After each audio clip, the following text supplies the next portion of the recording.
So I'm super excited today. I'm out here in northern Michigan with one of our great business partners, Matt Doran, and his team of Sage Wealth Planning. They've opened a new office and I had to come out and check it out and meet the team. We've been working together for a couple years now and they're a great partner. So Matt, thanks again for hosting me and taking some time to make another video.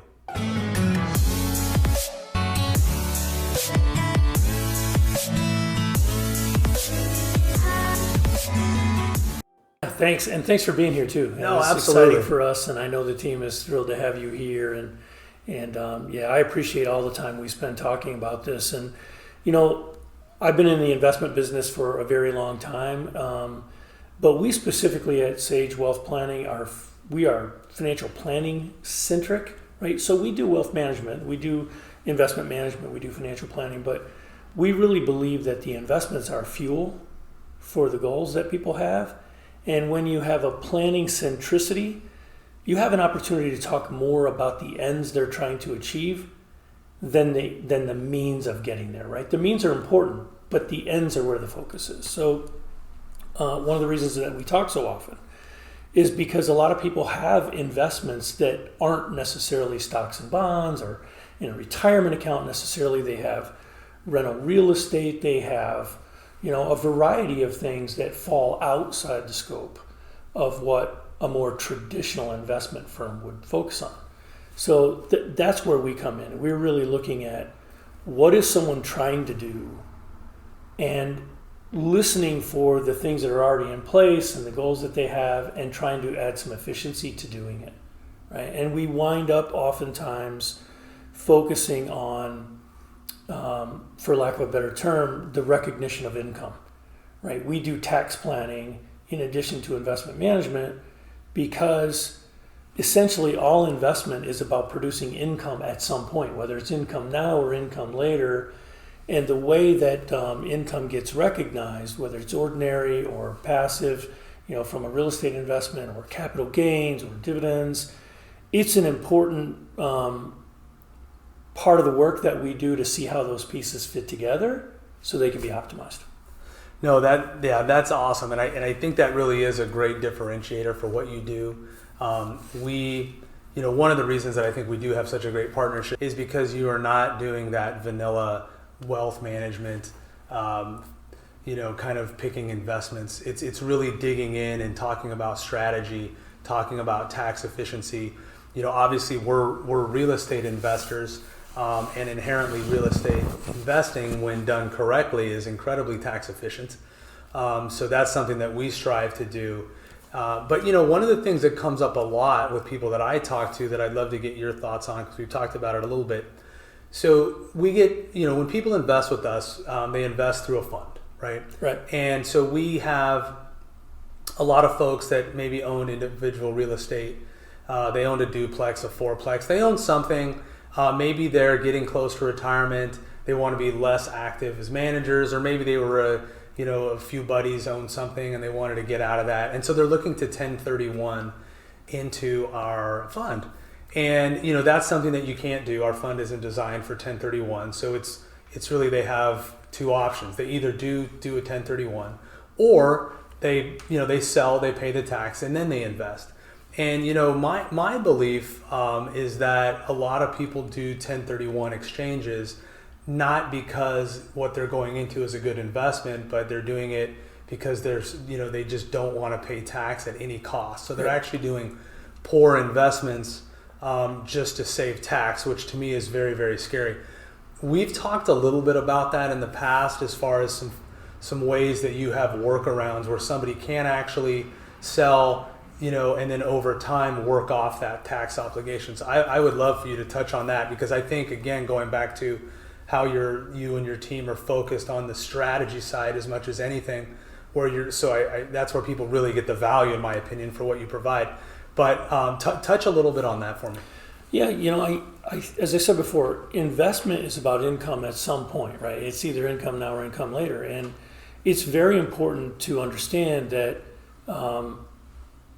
the tax laws favor capital that's invested over wages that are earned, right? I mean, it's clear to see that capital gains tax treatment is separate, distinct, and favorable compared to earned income, right?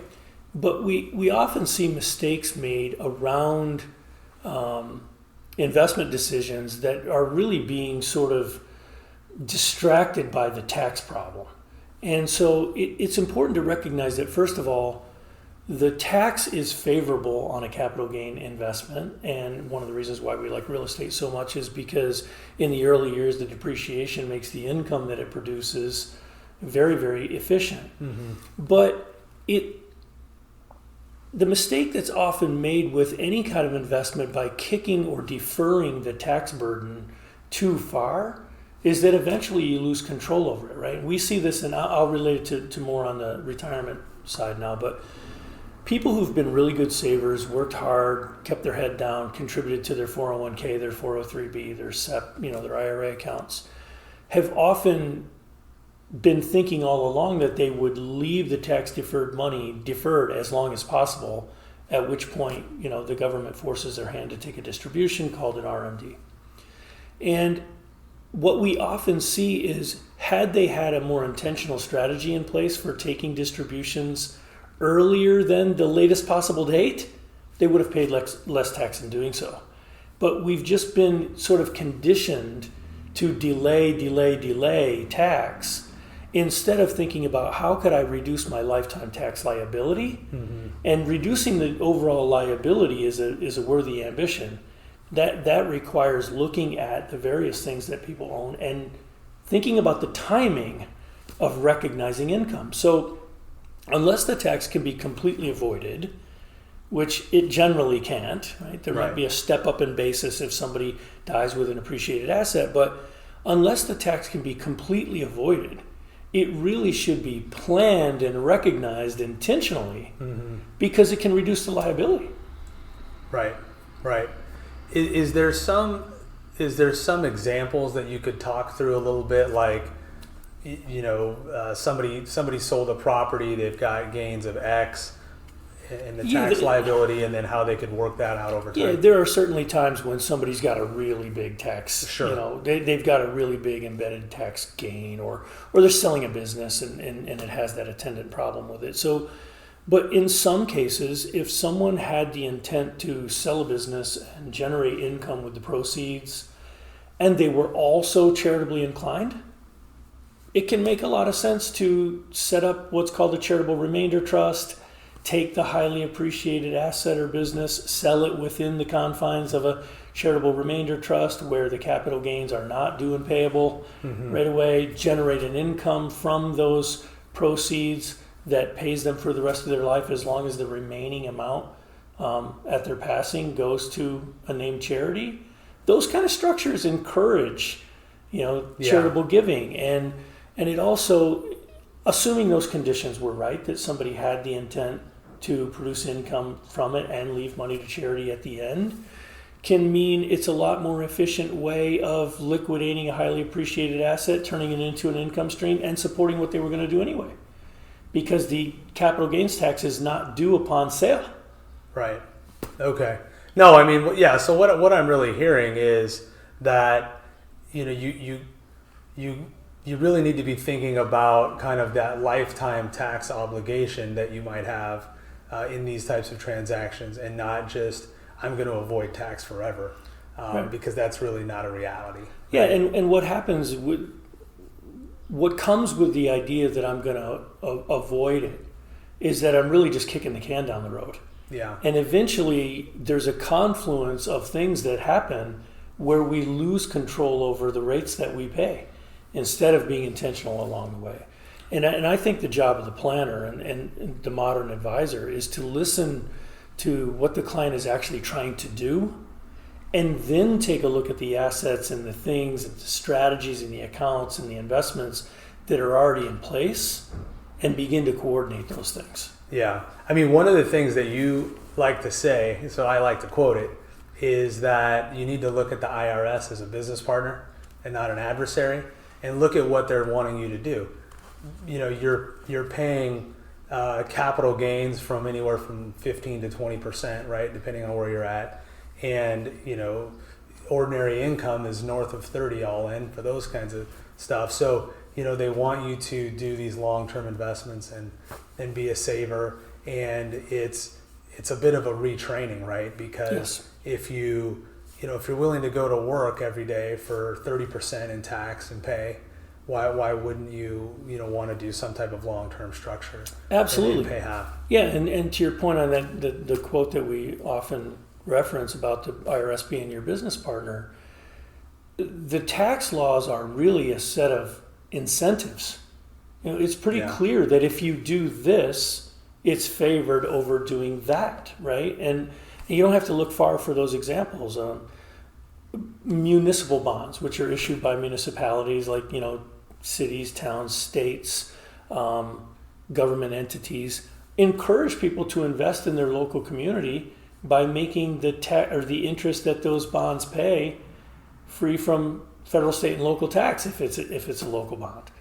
And capital gains is treated differently than ordinary income. And we could go on and on and on about the examples, but the tax laws are really a set of incentives that, if you understand them and take advantage of the incentives, it can be very lucrative. No, awesome.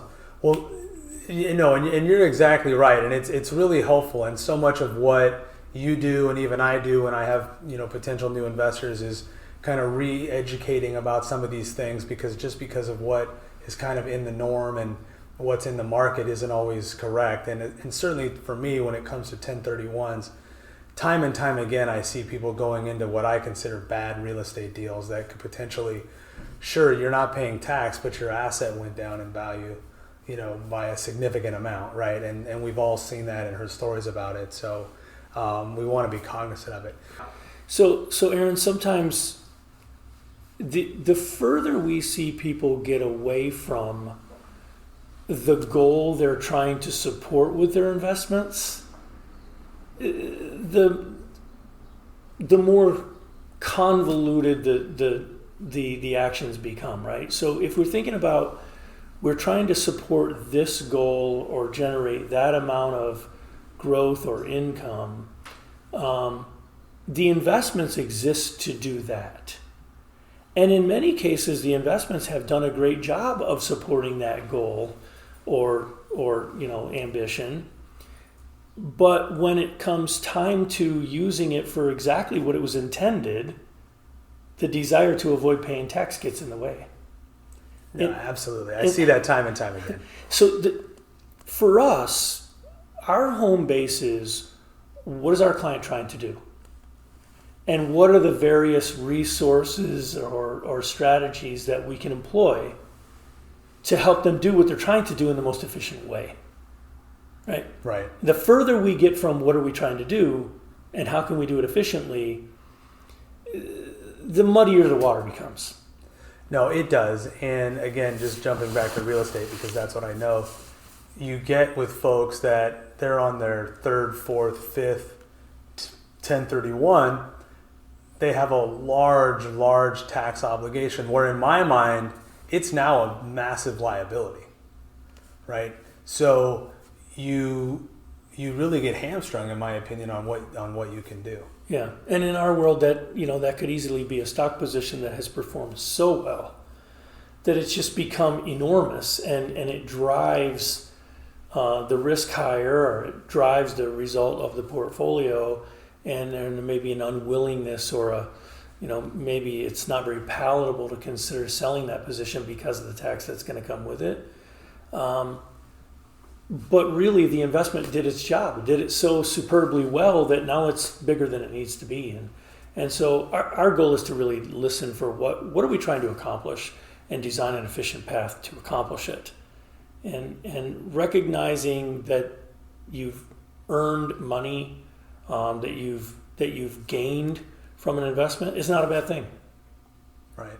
Again, Matt, congratulations on the office opening. I'm super excited to be here and looking forward to the event. And thanks again for spending time and sharing your knowledge with everybody. Well, thank you for having me. And Thanks for hey, being I'm here. Out in Michigan, man. Awesome. It's exciting. All right, and the team has been awesome as well.